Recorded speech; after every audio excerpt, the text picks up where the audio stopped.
अस्सलाम वालेकुम।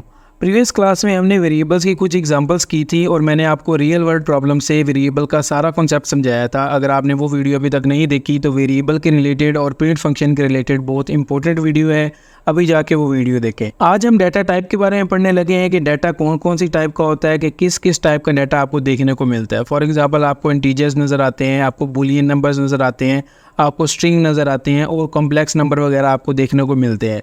तो कौन कौन सी टाइप का डाटा होता है, सबसे पहले हम ये पढ़ेंगे। इसके बाद हम पढ़ेंगे कि लिस्ट क्या होती है, लिस्ट कैसे काम करती है, ट्यूपल क्या होता है और डिक्शनरी जो होती है पाइथन में वो कैसे काम करती है। तो इन सारी चीज़ों की डिटेल मैं आपको इस वीडियो में बताने लगा हूँ। मेक श्योर कीजिएगा कि आपने चैनल को जरूर सब्सक्राइब किया है और बेल आइकन को प्रेस करके रखा है। तो स्टार्ट करते हैं हम आज की क्लास। सबसे पहले हम पाइचार्म के इंटरफेस पे आ जाते हैं। यहाँ पे मैंने डाटा टाइप के नाम से एक पाइथन की फाइल ऑलरेडी बना के रखी हुई है और एक छोटा सा कोड भी बना के रखा हुआ है। कोड में आपको समझाता हूँ, आपको डाटा टाइप की समझ आ जाएगी। हमें बहुत सारे डाटा टाइप नजर आते हैं। फॉर एग्जांपल वेरिएबल में हम कुछ इंटीजर स्टोर करवा रहे होते हैं, कुछ हम पॉइंट्स में स्टोर करवा रहे होते हैं, कुछ कॉम्प्लेक्स नंबर स्टोर करवा रहे होते हैं, या फिर एक स्ट्रिंग पास करवा रहे होते हैं, ट्रू और फॉल्स की स्टेटमेंट।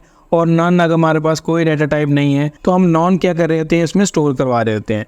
सबसे पहले हमने ए में एक वेरिएबल जो है इंटीजर स्टोर करवा दिया है। उसके बाद मैंने एक कमेंट में लिखा हुआ है, सबसे पहले मैं आपको ए बताऊंगा, इसके बाद ये कमेंट में दो जो वैल्यूज मैंने लिखी हुई हैं इसका डाटा टाइप बताएंगे और उसके बाद मैं आपको डाटा टाइप बताऊंगा इसका। सबसे पहले मैं आपको बताता हूँ कि ए का डाटा टाइप क्या है। इसके लिए हम प्रिंट फंक्शन को कॉल करेंगे। प्रिंट फंक्शन के लिए आप प्रिंट लिखते हैं स्मॉल ब्रैकेट और उसके बाद कोटेशन में मैंने ये लिखा हुआ है the type of data is, क्योंकि मैं बताना चाह रहा हूँ कि भाई आपका जो डाटा टाइप है वो क्या होने वाला है। आउटपुट में आपको ये वाला जो the type of data is ये एज इट इज़ प्रिंट नज़र आएगा। अब मैंने अगर डाटा जो है ए का फाइंड आउट करना है तो मैं यहाँ पे ए लिख दूंगा, टाइप स्मॉल ब्रैकेट और उसके बाद क्या करेंगे हम ए लिखेंगे तो हमारे पास ए का डाटा टाइप आ जाएगा। ये जो ब्रैकेट है आप यहाँ पे क्लिक करेंगे तो आपको पता चलेगा ये प्रिंट फंक्शन की ब्रैकेट है और ये वाली ब्रैकेट ये इस ए की ब्रैकेट है। तो इसको हम रन करेंगे तो यहाँ पे हमारे आउटपुट में आ जाएगा कि the type of A is class integer. Int का मतलब इंटीजर होता है।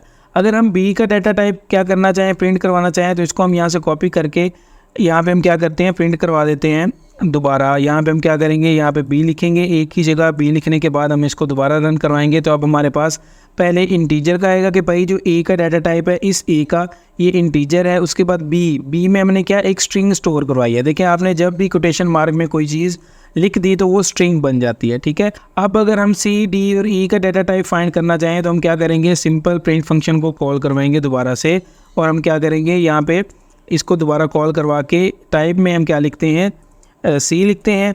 इसके बाद एक और फंक्शन को हम कॉल करवा के क्या करेंगे, उसमें डी को क्या करेंगे, स्टोर करवा देंगे। तो डी यहाँ पे हम लिखेंगे तो हमारे पास क्या आ जाएगा, ए बी सी और डी की क्या आएंगी, हमारे पास डाटा टाइप्स आ जाएंगी। तो यहाँ पे हम क्या करेंगे, इसको रन करेंगे। सबसे पहले हमारे पास ए का डाटा टाइप आएगा जो कि इंटीजर है, उसके बाद बी का डाटा टाइप आएगा जो कि स्ट्रिंग है, उसके बाद सी का डाटा टाइप आएगा जो कि बूलियन है। यहाँ पे BOOL का मतलब बूलियन है। अब बूलियन का मतलब मैं आपको समझाता चलूँ। फॉर एग्जाम्पल मैंने लिखा 10 इज़ ग्रेटर देन 5, तो ये एक ट्रू स्टेटमेंट है, ठीक है। यहाँ पे सिस्टम इसको आइडेंटिफाई करेगा कि अगर ये ट्रू स्टेटमेंट है तो वो ट्रू को प्रिंट करवाएगा।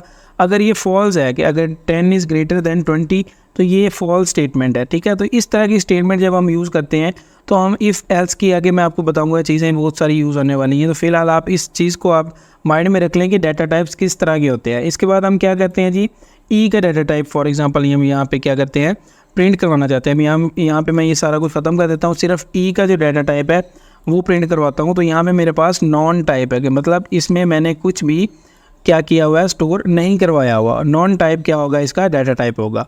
अब अगर मैं इसका डाटा टाइप फाइंड आउट करना चाहूँ A1 का और A2 का, A1 और A2 का, सबसे पहले मैं A1 का डाटा टाइप क्या करता हूँ, प्रिंट करवाता हूँ। यहाँ पे मैं लिखता हूँ A1 का डाटा टाइप प्रिंट करवाने के लिए मैं प्रिंट फंक्शन कॉल करवाऊँगा डबल कोटेशन में। अगर मुझे कुछ चाहिए तो मैं लिखूँगा, अगर फॉर एग्जाम्पल मैं नहीं चाहता इसको कुछ तो यहाँ पे मैं क्या करता हूँ, इसको रिमूव कर देता हूँ। यहाँ पे अब सिर्फ आपका क्या होगा, डाटा टाइप A1 का प्रिंट होगा। तो यहाँ पे प्रिंट करवाऊँगा तो आपका फ्लोट आ जाएगा। यहाँ पे अगर मैं इसको दोबारा लिखना चाहूँ the type of A is A1 यहाँ पे लिखना था ना, तो the type of A1 is type A1। Type A1 का मतलब ये आपको A1 की टाइप बताएगा। तो जब आप इसको दोबारा से रन करोगे तो अब आपके पास ये वाली जो स्ट्रिंग है एज इट इज़ प्रिंट होके यहाँ पे आ जाएगी।